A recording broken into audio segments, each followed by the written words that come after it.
Good day, everyone. My name is Ria Angeline D. Balana, and this is my project, SK Management Registration Form using Java Abstract Windows Toolkit. So, ang objective ani is to design a basic user registration form interface gamit ang Java AWT nga maka-capture og importanteng user information og makahatag og visual feedbacks sa progress.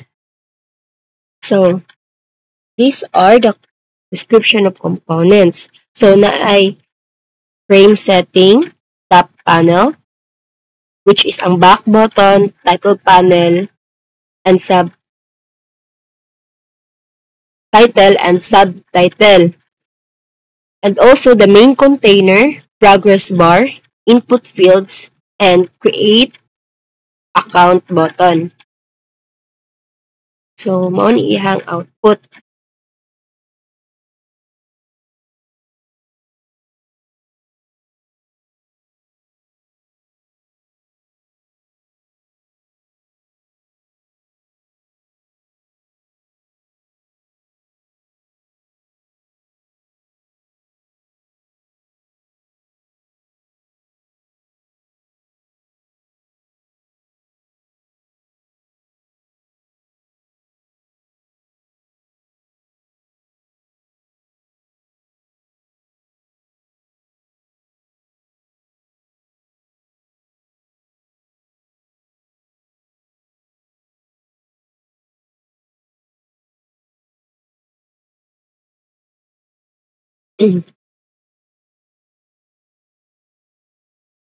So, mao ni ang iyang frame setting, which is, ang title niya is K Management System, and then set size na 480 and 450 height.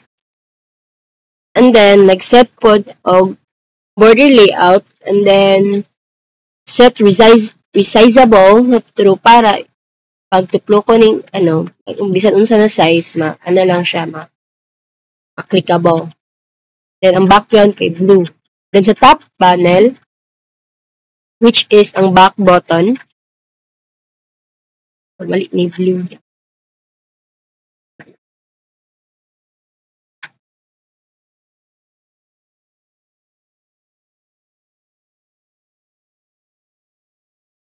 Back button, and then sa title panel, which is ang SK Management, and subtitle na Join Our Community, create your account. So,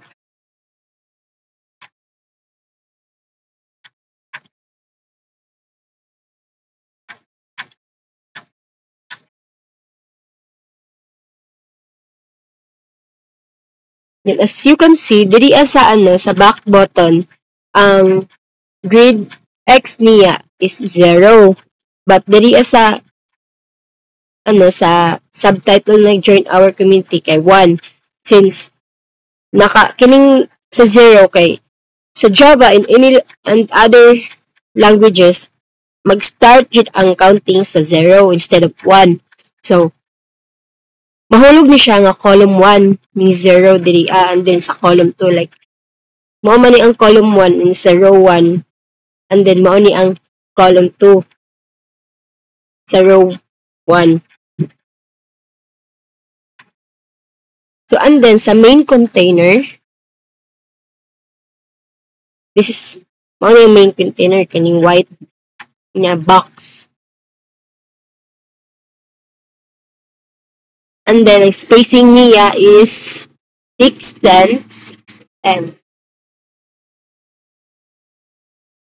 So, mao ning progress bar kining yellow nga line, pero dili pa ni siya makuhaan kay wala ko nag-add og mga listener sa ako ang code.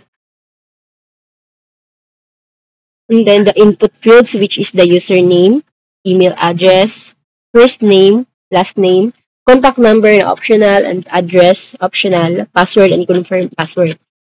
And lastly is the create button, which is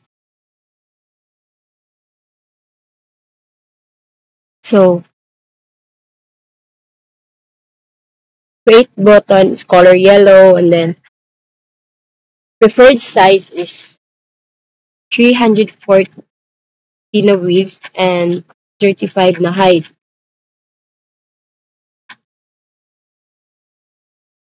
So, sa center panel is morning nag-hold sa main container og gi-center ang frame.